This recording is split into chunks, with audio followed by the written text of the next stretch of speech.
আসসালামু আলাইকুম। আমার নাম মেহেরুন সুলতানা। আমি চাঁদপুর সরকারি কলেজের অনার্স প্রথম বর্ষের শিক্ষার্থী। মাননীয় প্রধানমন্ত্রী, আপনি চাঁদপুরে আসে আমরা অত্যন্ত আনন্দিত এবং গর্বিত। ইলিশের বাড়ি চাঁদপুরে আপনাকে স্বাগতম। আমি বিগত 3 বছর ধরে চাঁদপুর সরকারি কলেজে পড়াশোনা করছি, কিন্তু বহু বছর ধরে চাঁদপুর সরকারি কলেজে অবকাঠামোগত কোনো উন্নয়ন দেখছি না। আমরা বর্তমানে চাঁদপুর সরকারি কলেজে প্রায় 17,000 শিক্ষার্থী আছি, কিন্তু সে তুলনায় জায়গা অনেক কম।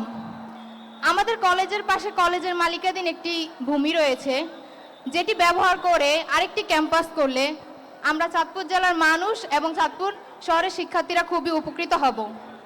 এতে করে চাঁদপুর জেলার শিক্ষার মান উন্নয়ন হবে। মাননীয় প্রধানমন্ত্রী, আমরা আপনার কাছে আশাবাদী যে আপনি মঞ্চে থাকা অবস্থায় কলেজের ওই ভূমি ব্যবহার করে আরেকটি ক্যাম্পাস করার ঘোষণা দিয়ে যাবেন। এটি করলে আমরা আপনার কাছে চিরকৃতজ্ঞ থাকব। মাননীয় প্রধানমন্ত্রী, আপনার কন্যা সন্তান জাইমা রহমানের মতো আমরাও আপনার সন্তানের মতো। জাইমা রহমান যদি আপনার কাছে কোনো আবদার করতো, আপনি কি সেটি ফেলতে পারতেন? তাহলে আপনি আমাদের এই আবদার কিভাবে ফেলে দিবেন? আমাদের আবদার কি আপনি পূরণ করবেন না? করবেন না? অবশ্যই ইনশাল্লাহ করব। আমাদের ছাত্রী নামটা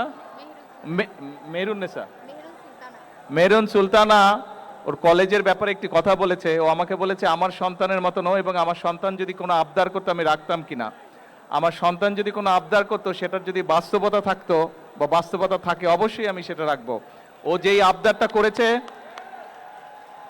আমাদের শিক্ষামন্ত্রী মিলন, উনি এই চাঁদপুরেরই সন্তান, ওনাকে আমি এখনই নির্দেশনা দিব এটার বিষয়টার কি সম্ভাব্যতা আছে সবকিছু বিবেচনা করে।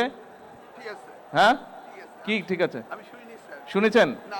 শুনেন নাই? আচ্ছা ঠিক আছে, তুমি তোমার কলেজের পক্ষ থেকে একটা দরখাস্ত দাও আমার কাছে। ওখানে যাও, গিয়ে প্রিন্সিপাল স্যারের সাথে কথা বলে একটা দরখাস্ত দাও, তারপরে আমি দেখছি। সরকারের কিছু আইন কানুন আছে, কাজেই আমরা চেষ্টা করব সম্ভাব্যতা যাচাই করে বাস্তবায়ন করতে। ঠিক আছে?